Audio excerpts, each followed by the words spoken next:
In the next example here, part B, we're going to find the length of this leg right here. I know that 8 is the hypotenuse, so that's going to be my C value. We'll call this leg A and this leg B. It doesn't really matter which we name A and B because they're both just legs. So for the Pythagorean theorem, we're going to start with A squared, so 4 squared, plus B squared equals C, or 8 squared. 4 squared is 16, plus B squared equals 8 squared, 64.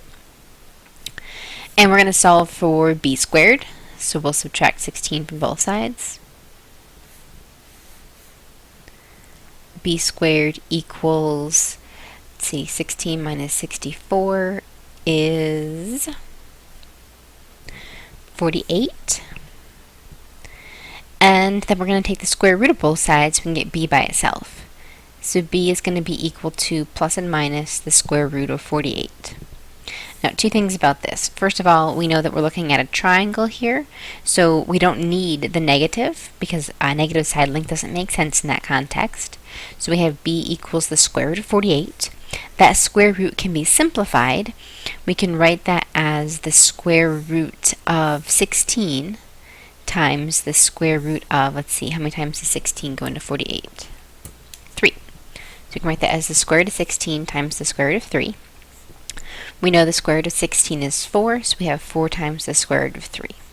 Now this is the exact value of B, which is very useful for mathematicians to compute because we might not know the accuracy that is needed in the particular problem we're trying to solve. So we want to always give the exact answer as well as an approximation. So the approximation for 4 times the square root of 3 is about 6.9282.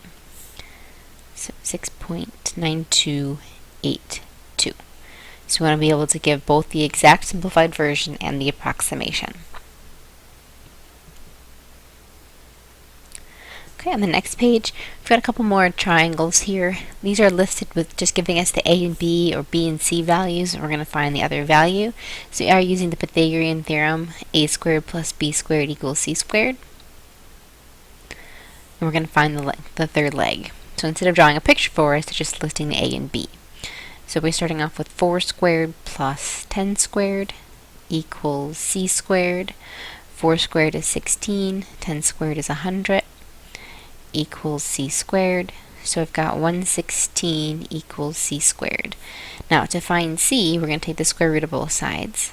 So C is plus and minus the square root of 116. Again, this is the story problem situation. It's a triangle, and I know I can't have a negative side length of a triangle, so I'm just going to throw that negative away. And we're going to try to simplify that square root. So let's see what goes into 116. If I divide it by 4, I get 29. So it's going to be square root of 4 times square root of 29. Oops. Well, I meant to do times right there, so let me erase. Square root of 4 times the square root of 29. So my C value is 2 square root of 29, or approximately 2 times the square root of 29. It's approximately 10.77.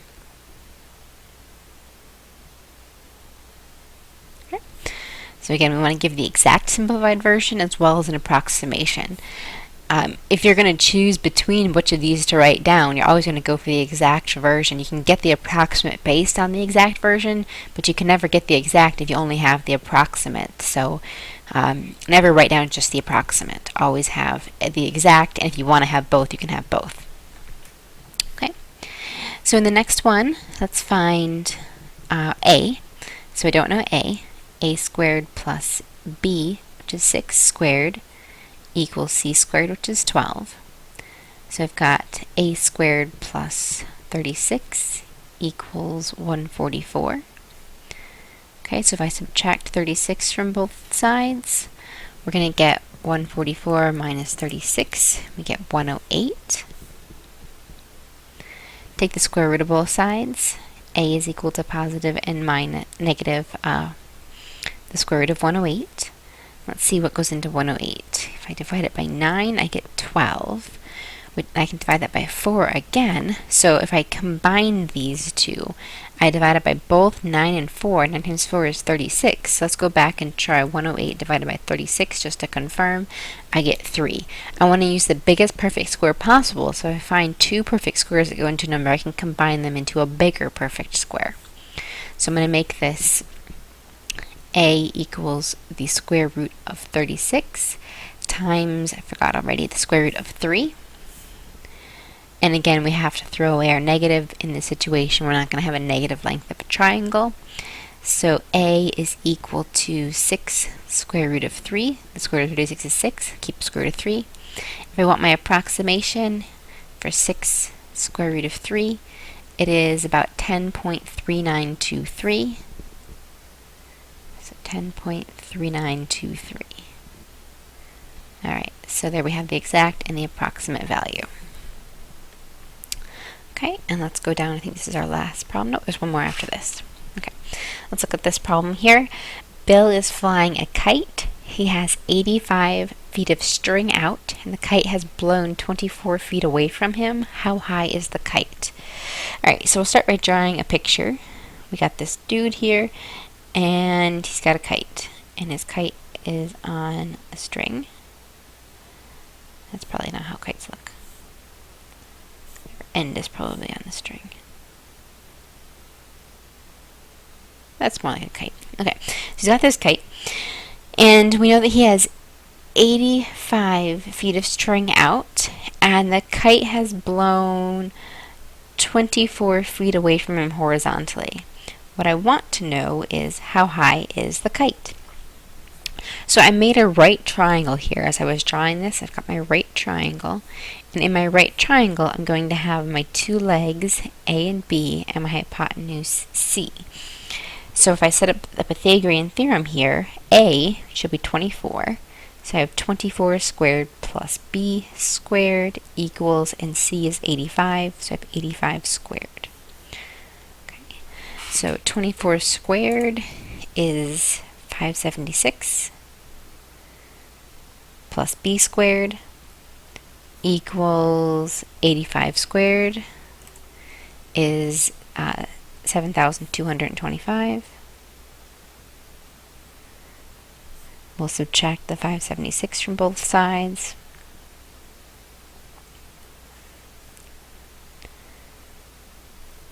B squared equals, 576, okay. So B squared equals 6,649.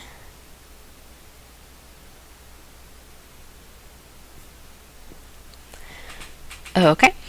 And so what we need to do now is figure out what perfect squares go into there. So let's start by dividing by 4. I shouldn't even try 4 because it was an odd number. I knew 4 wouldn't go into it. So let's try 9. 9 doesn't go into it. So let's try, let's see if we can divide it by anything. So let's try just getting 3 into it. Nope. Okay, so let's try 7. Nope. 11. Nope. Okay, so I'm not finding any numbers so far that go into this one. Try for the moment right here. So I finally found that 61 and 109 go into it, but neither of those is a perfect square, so I'm not able to break this number down into perfect squares. So when I simplify this as B equals plus and minus the square root of 6,649, I can throw out my negative because my kite is not like under the water or something. It's like it's above the surface.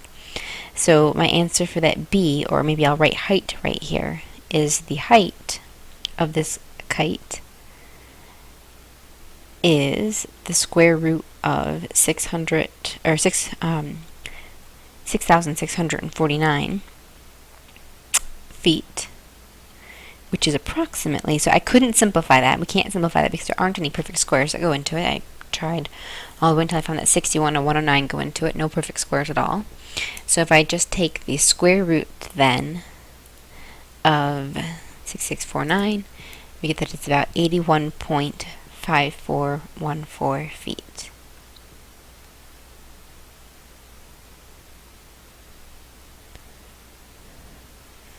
That's the height of our kite. Alright, let's look at the next page. Okay. Next page we have a square flower bed. It's to be enlarged by adding 2 meters on each side. Okay, so let's look at our rough idea right here. We've got it's more of a rectangle, but we'll imagine that it's a square. We're going to enlarge it by adding 2 meters on each side. Now the larger square is going to have an area of 144 square meters. What's the length of the original square? Okay, so first of all, the dimensions of the original square. It's a square, so it's going to be x by x. Then the dimensions of the larger, it's 2 meters larger on each side. So if this is x, we went 2 larger on each side. That means all the way across the top or bottom is going to be x plus 4, right? 2 on each side. And across this side here, it's going to be x plus 2 and 2 again, so x plus 4.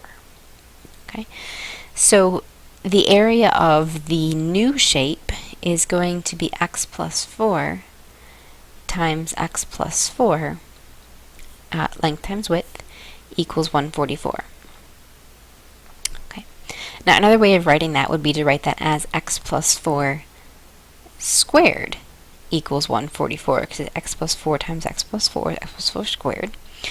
Now that I have written it as something squared, I can use the square root property on it. Take the square root of both sides to get x plus 4 equals plus and minus the square root of 144. Now, it's a square again, it's a shape, so I have to throw away that negative. So x plus 4 is equal to the square root of 144, which is 12. And if I subtract 4 from both sides, I get x equals 8. Okay, what was the length of the original square? That's what I've called x right here. So the length of the original square is 8 meters.